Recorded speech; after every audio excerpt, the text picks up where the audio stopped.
It's 7 in the morning in this beautiful villa जिसमें मैं सुबह सुबह आई गॉट स्कैर्ड।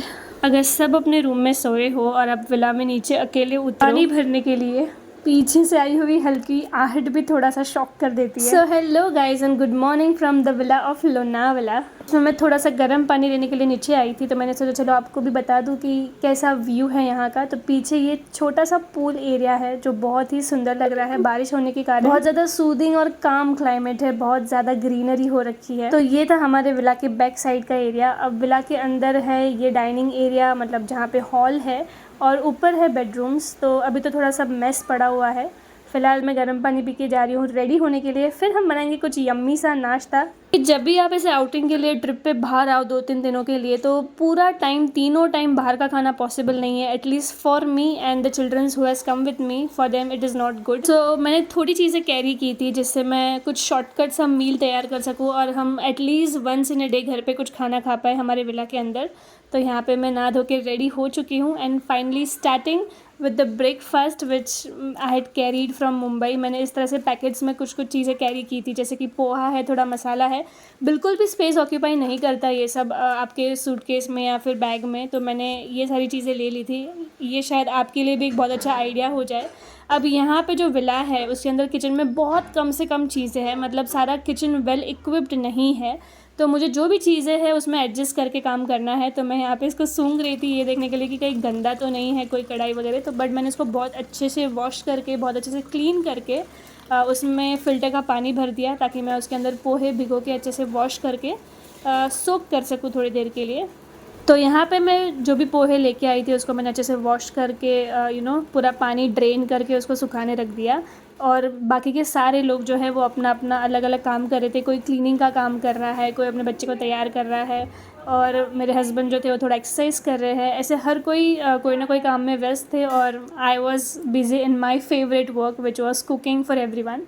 और मैंने यहाँ पे थोड़ा सा क्लीनिंग कर दिया बिकॉज ये किचन बार बार बहुत ज़्यादा गीला हो रहा था। पूरा जो एक्वागार्ड का पानी है वो लीक हो रहा था बार बार। तो फिर मैंने बहुत अच्छे से क्लीन किया, और यहाँ पे एक नाइफ़ थी जिससे मैं ये टोमेटो को कट करने की कोशिश कर रही थी, बट जो बिल्कुल हो ही नहीं रहा था बिकॉज़ वो नाइफ़ भी इतनी डल थी कि उसका बिल्कुल भी शार्पनेस नहीं था। एंड टू माई रेस्क्यू मेरे भैया आ गए थे, जिनके पास बहुत अच्छी नाइफ़ थी। उन्होंने सूटकेस में रख ली थी और उन्होंने मुझे हेल्प करी टोमेटोज़ वगैरह काट के देने में। और यहाँ पे मैं लाई थी घी, मैं ऑयल नहीं लाई थी बिकॉज़ मुझे लगा कि ऑयल स्पिल हो जाएगा।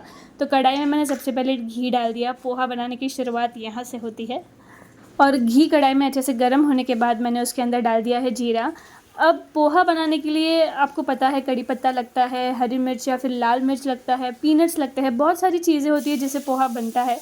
बट यहाँ पे मेरे पास जो भी चीज़ें अवेलेबल थी, टोमेटोज़ वगैरह जो है मेरी भाभी लेके आई थी 2-3 बैग में डाल के, तो वो पड़ा था मेरे पास। मैं थोड़े मसाले लेके आई थी जैसे कि नमक इत्यादि है। मैंने सब कुछ ऊपर लिखा हुआ है मैंने क्या क्या डाला था। एंड ट्रस्ट मी, ये पोहा बहुत अच्छा बना था। मेरे दिमाग में ऐसा था कि मुझे इंदौरी स्टाइल पोहा बनाना है जो काफ़ी खट्टा मीठा सा और बहुत अच्छा हो टेस्ट में। बट अब मैंने यहाँ पे कुछ सामान को कैरी किया था, तो मेरे पास वो हर चीज़ नहीं थी, बट जो भी चीज़ थी ना उससे मैंने मेरा बेस्ट ट्राई किया बनाने का। तो यहाँ पे मैंने टमाटर के अंदर सारे मसाले डाल दिए और बहुत अच्छे से उसको पकने दिया, ताकि वो सारा का सारा एक रस हो जाए और बहुत अच्छे से पक जाए। अभी जो इंदौरी स्टाइल पोहा होता है तो वो मैंने जयपुर में खाया था, जिसमें बहुत अच्छे से खिले खिले पोहे रहते हैं, उसमें छोटे छोटे टमाटर के पीसेस दिखते हैं और ऊपर से वो लोग खट्टा मीठा मकई का चिवड़ा डालते हैं। तो ये इंदौरी स्टाइल पोहा मैंने खाया हुआ है और मुझे वो बहुत पसंद आता है। तो यहाँ पे मैंने खट्टा मीठा टमाटर का जो बेस रहता है वो तो बना दिया। अब सोक किए हुए सारे पोहे मैंने उसके ऊपर लगा दिए। मतलब ये सबसे ईजीएस्ट रेसिपी है। अगर आप कहीं पे भी जाते हो ना आउटिंग के लिए, तो ये बेस्ट चीज़ है। आप सुबह सुबह सबके लिए नाश्ते में बना सकते हो बहुत कम टाइम में, और बहुत ज़्यादा झमेला भी नहीं लगता है बिकॉज आप देख सकते हो हार्डली कुछ मिनट के अंदर वो टमाटर अच्छे से पक गए और बस आपको सोक किए हुए पोहे उसके अंदर डालने हैं। ऊपर से मैंने थोड़ा सा शक्कर डाल दिया और थोड़ा सा नींबू डाल दिया ताकि उसमें थोड़ा खट्टा मीठा टेस्ट आ जाए। नाउ बीइंग अ सनातनी of course we do not eat onion garlic. तो हमारे लिए जितना घर का बना हुआ खाना मिले उतना ही हमारा बहुत बड़ा प्रिविलेज होता है और बहुत ही प्योर फीलिंग आती है खाने में। तो मैंने कोशिश करी कि एटलीस्ट वन टाइम मील जो है वो हम घर पे ही बना के खाएं। शुरुआत तो ऐसी हो कुछ। अब इसमें मैंने तीखे सिंगदाने जो मेरी भाभी ने कैरी किए थे मुंबई से, वो मैंने उसके ऊपर डाल दिए। इसलिए मैंने पीनट्स जो है वो स्टार्टिंग में जो रोस्ट करने का प्रोसेस है वो सब नहीं किया। तो पीनट्स रेडीमेड थे तीखे वाले, तो मैंने उसके ऊपर से डाल दिए। और थोड़े से अनार के दाने मेरे पास पड़े थे डब्बे में, बिकॉज मेरा पहले फास्ट था, तो मैंने वो थोड़े से ला के रखे थे कि मैं ट्रैवल में खाऊंगी। तो वो भी पड़े थे, तो मैंने वो भी अच्छे से बचा के रखे थे कि मैं पोहे बनाऊंगी तो उसके ऊपर डालूंगी। और इस तरह से मैंने इसके ऊपर सेव डाल दी। अब मेरे पास यहाँ पे वो खट्टा मीठा वाला मकई का चिवड़ा तो नहीं था, तो बट मैंने कोशिश करी कि इसको थोड़ा वैसा वाला फरसान इसके ऊपर ऐड किया जाए, ताकि इसका क्रंचीनेस और इसका जो टेस्ट है खट्टा मीठा या फिर मसालेदार जो भी है वो सब अच्छे से बैलेंस हो जाए along with the bhel style flavour. अब यहाँ पे all thanks to my mom, उन्होंने मुझे थेपला बना के भेजा था जो हमारे बहुत काम आया। This is the quality of Gujarati moms. अगर वो हम कहीं पे भी जाते हैं, चाहे वो 2-3 दिन के लिए क्यों ना हो, बट वो पूरा पैकिंग करके भेजती है। तो ये हमारी स्पेशलिटी है गुजराती की कि खाकरा थेपला तो भाई आपको मिलेगा ही मिलेगा बैग्स के अंदर।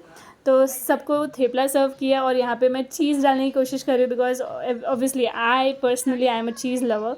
तो हम लोग कोशिश कर रहे थे कि हमारे पास ग्रेटर तो था नहीं, बहुत तरीके से कोशिश की चीज़ डालने की, बट फाइनली मेरे हस्बैंड ने थोड़ा थोड़ा पीसेस कर करके चीज़ क्यूब्स उसके ऊपर डाले। और this was the final look how our morning table looked like.